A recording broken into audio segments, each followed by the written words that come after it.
it turned out without public pressure. One of the indications that I got was I was asked whether I have a husband. So I immediately knew that there was something that relating to my husband that they suddenly are interested. The other question that I got was, what do I do exactly? But every time I wouldn't answer, I would tell them that when you abducted me, what information did you have about me? And they really didn't like the word abduct. So they kept telling me, we did not abduct you. And I said, what you're doing is abduction. I didn't get to see their faces. There's one of them, I know that when they were taking me, I looked into his face, but he was wearing a mask and a cap. I saw only his eyes. The others I didn't see. But I think my sense tells me that they were younger, based on the voice and the way they're young, the ones behind, and the ones in front, unfortunately, I've not been able to interact with. I would really like to take this opportunity to thank people. And as I said, primarily, I would like to thank you, international media, but I also like to thank individuals in Tanzania and in Kenya who have spoken up. I've not been able to see everything. I just was briefed. I'm aware that people like God bless Lema and Tundu Lissu and Mnyika, some of the politicians in Tanzania, have spoken up. I'm also aware that there have been a number of individuals who have done a lot of activism in terms of calling people. But I also want to thank a lot the government and the embassies of the EU delegation and the US. And of course, I would like to thank all the human rights associations in Kenya, including Amnesty International, Amnesty Kenya, Law Society of Kenya, Defenders Coalition. Sorry, I have a list. Yeah. So I want to thank everyone. And I want to thank very much also the people of Kenya. I would like to take this opportunity specifically to thank the driver who was the one who came to get me, Eric. I would really like, once things settled, to meet him. He actually took the initiative and reported the case to the police, and immediately, within a short time, I'm told, it went out that I was abducted. I want to thank him because I'm sure he was intimidated, although at that moment in time I didn't see. And I would like to specifically thank, I don't know who the driver is from the City Hopper, but he really confused them because he blocked that car. And he also knocked them. So I want to thank very much. I also want to thank specifically Kenyans. The kind of ownership they had about this, I didn't expect. I can only say thank you very much to Kenya as well. Thank you, Kenya.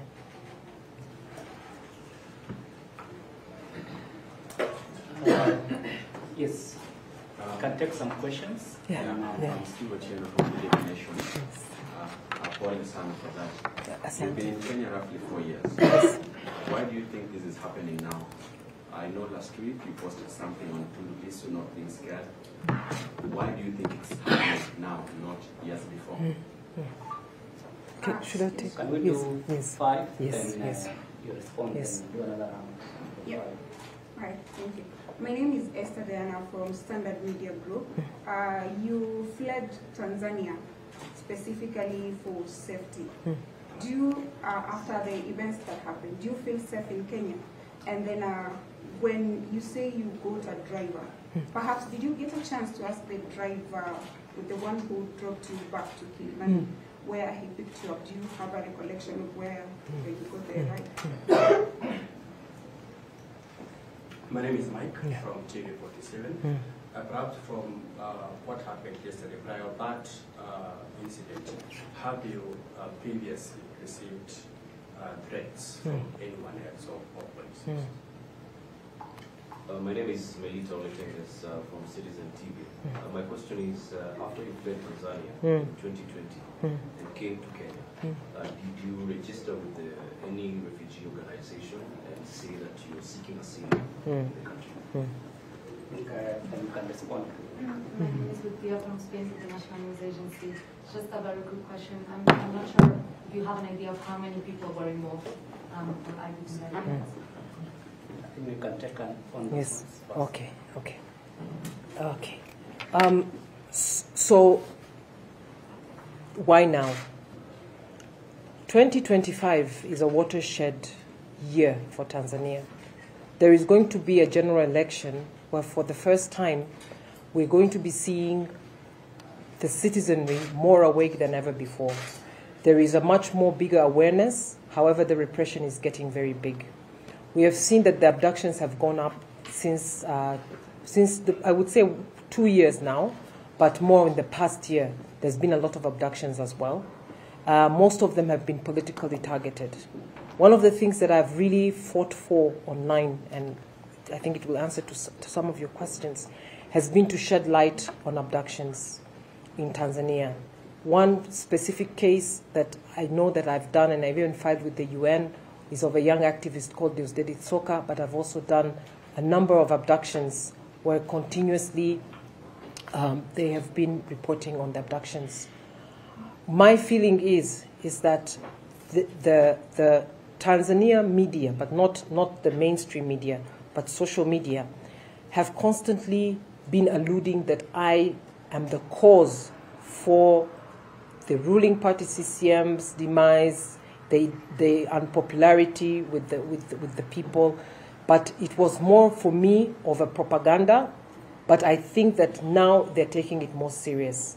But I also think that based on the fact that they really wanted access to my phone, I have a feeling that some of the things that I report on is now giving them sleepless nights. So that was one of the reasons they wanted. I think that 2025, there'll be more and more threats in Tanzania, but also outside Tanzania. I would like to take this moment to also mention specifically one person who I've had for many years target me specifically. His name is Musiba.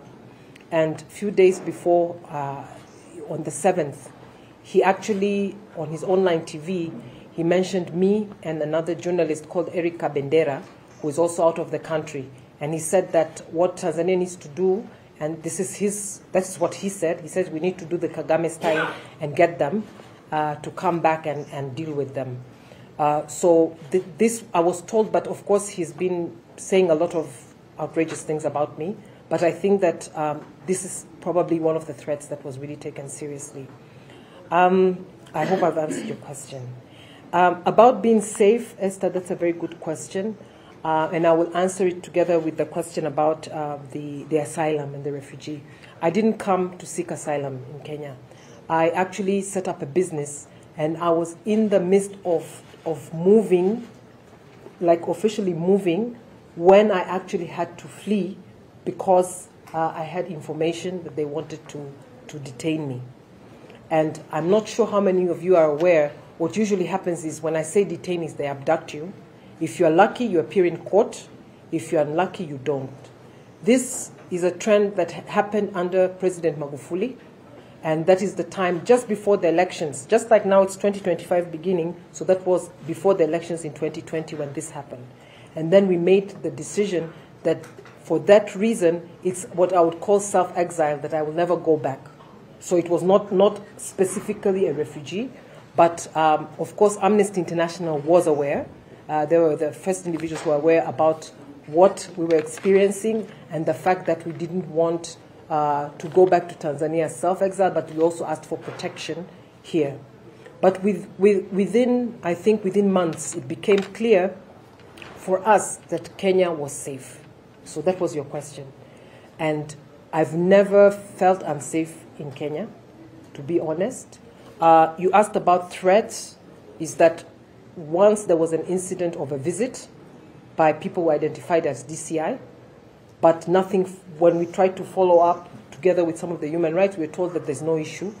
that those people came to look for me, they are not a threat or they were not looking for anything. So we let it go. So I don't know whether now that was a threat, but that's the only incident in the entire 4 years that I've had whereby I had individuals visit and then they left and they never came back. So I think that also is, for me, an indication that this gave me that safety. Now you're asking after the incident. That one, if you'll allow me, I will have to do assessment together with some assistance in terms of safety. I will say one thing. What makes me feel safe in Kenya are the Kenyans, more than anything else. Because what I experienced yesterday, I don't know how many people know that when you are being abducted and you see people fighting for you and they don't know who you are, that gave me a sense. And later I was told that in social media, Kenyans were actually trending it and commenting on it as if I was their own. For me, what gives me safety are the people. The second that gives, for me, a more secure is, unlike in Tanzania, there are rule of law things that have been happening, including the habeas corpus. And here I would like to take a moment to say, I feel very, very lucky compared to the people who have been disappeared in Tanzania. The activist I talked about, Deusdedit Soka, was disappeared, and the habeas corpus case was dismissed in court. They couldn't even get that done, and he's still missing for months.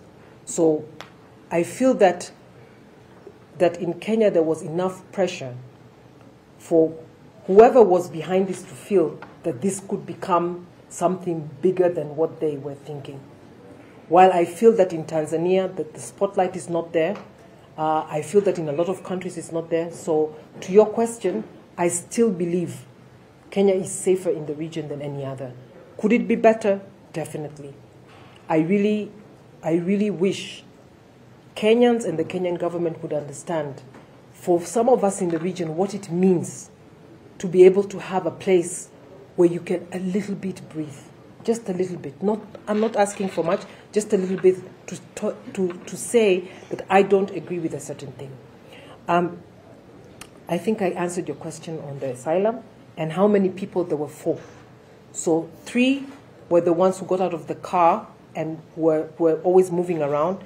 There was the driver.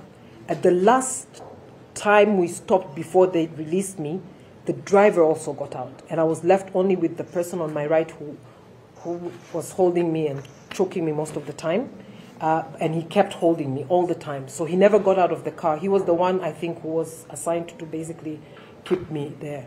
And the driver, when he got out, that was the longest time they were gone. And I believe they were doing some consultations. The passenger in front is the one who I suspect, because was speaking to me in Swahili and my name and always wanted to get my reaction. I suspect he's the one who was actually giving or taking instructions. And sometimes I could hear and I could feel movement, so I think they were doing sign language or something over my head, so I wouldn't understand. But those were more like maybe saying, let's go or watch or something. But if they needed to do any bigger thing, they would leave. Yeah. I think you can take last rounds of questions, then we close. Okay. We'll start from... My name is Leonard Omalo from West TV. I have 2 questions. One, in your own estimation, how long do you think that ordeal, the whole thing took? Then secondly, from your own assessment, do you think the attempt is, the Tanzanian government has a direct hand in the abduction, or there was collaboration? Yeah, hi, I'm Maria Sarungi Tsehai. A bit of a similar question. Like, did you feel like the men who abducted you were Tanzanian or Kenyan? And even if I'm guessing it's difficult to know, but who do you think is behind this, and if it was a collaboration? My name is John Allen. I'm from Africa Uncensored. Given how close this came to being more serious than it actually became, what does it make you reconsider at all your voice and your position in terms of critiquing the things that happened in Tanzania, or in a country. And if you could also speak to the situation with abductions of foreign nationals in various countries in East Africa and what that does to Kenya's reputation. Any other question? There's a question I didn't answer. Right. I Yeah, have a question yeah. for Amnesty. Yeah, I'd like to pick your mind concerning this abduction. And this is not the first time such incident where an Kenyan is being abducted on the Kenyan soil. So I'd like to know from where you see, to what extent does this breach the legal process of extradition? And what does it say about Kenya's reputation globally? Maria will go first. Kenya safe for exiles anymore? Maria will go first. Then Okay. Okay. I'm sorry, there's a question I didn't answer about the driver. So I, to be honest, because the way they said is that I should just go home and I shouldn't talk to anyone. When we were getting near, I just asked him the fare. I didn't want to ask. And I was very scared, to be honest. I got my relief when I saw the gate, and I knew once I'm inside the gate, I'll be fine. So one of the things I've been trying to see, and I want to take this opportunity to appeal, if that driver sees this and he recognizes me, I actually had a cap. When they released me, they put the cap on me and they said go. So he wouldn't know, but I'm sure he will remember where he dropped me.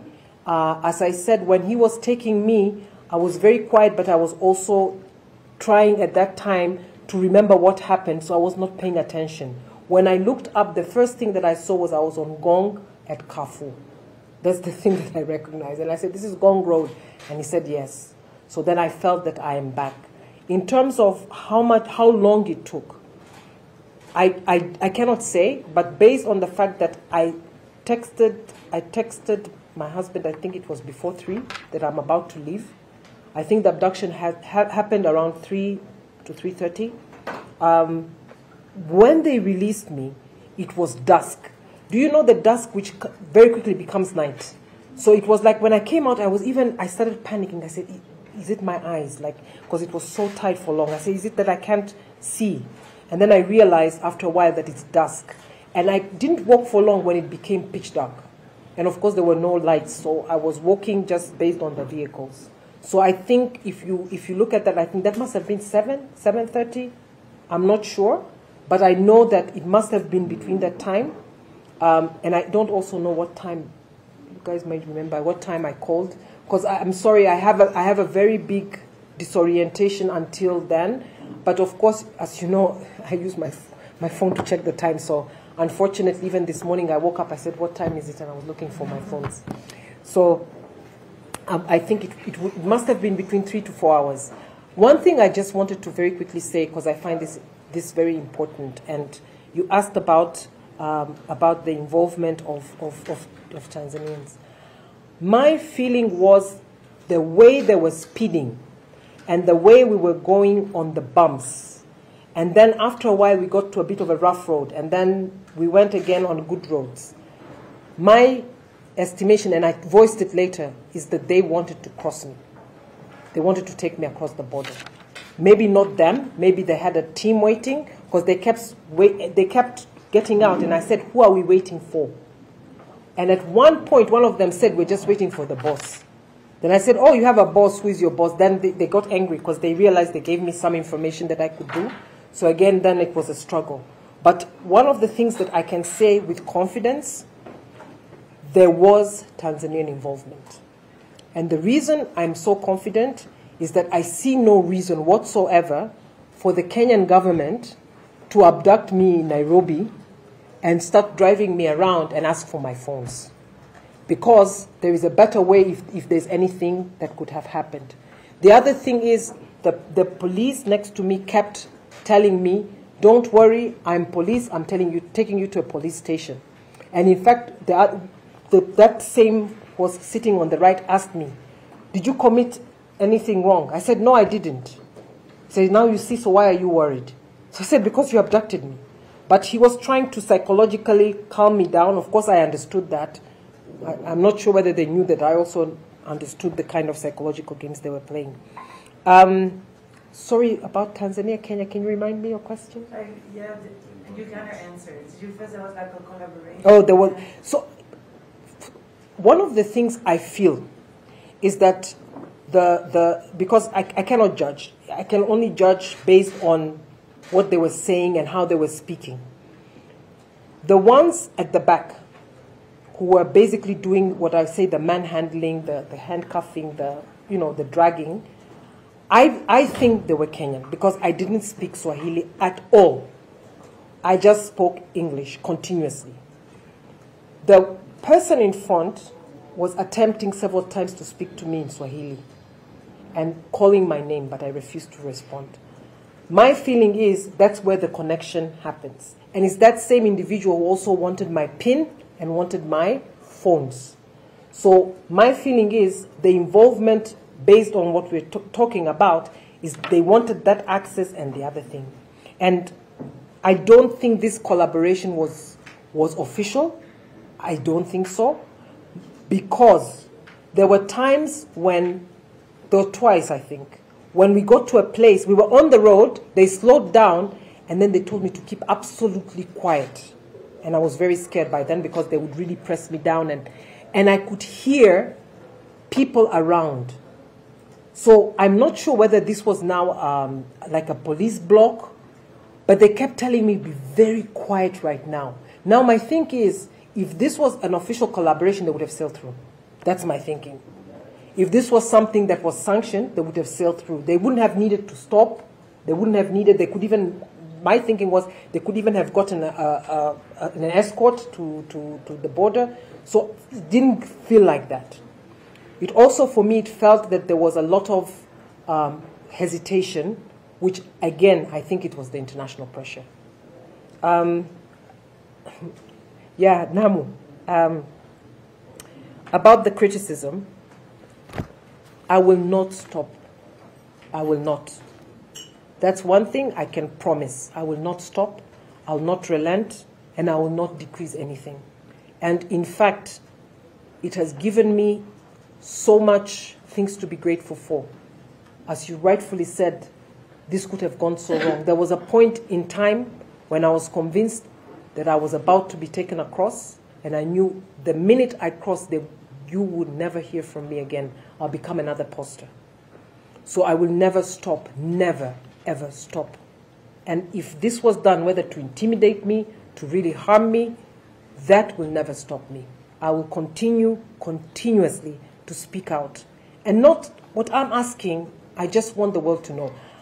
In any normal democracy, I'm not asking for anything big. I ask for rule of law. I'm asking for the abductions to stop. And I'm asking for true democracy, which includes not abducting, hurting, and killing the opposition in Tanzania. I'm not a member of the opposition, but I speak up for them because they are under threat. People like Tundu Lissu, who have been shot, who barely survived, are still being targeted. For that reason, I cannot keep quiet. First of all, I have a bigger obligation now than ever before. But second, again, I am not doing anything illegal. I'm not doing anything that anybody would say is unconventional. I'm asking for the basic human rights in Tanzania. To finish up about foreign nationals, I think I'll leave that up to Roland to comment. My take is that it's very unfortunate. As I said before, I feel Kenya is definitely a place where I never felt threatened, never. So it's very unfortunate, but allow me then to hand over to Roland. Yeah, Roland, switch. Yeah.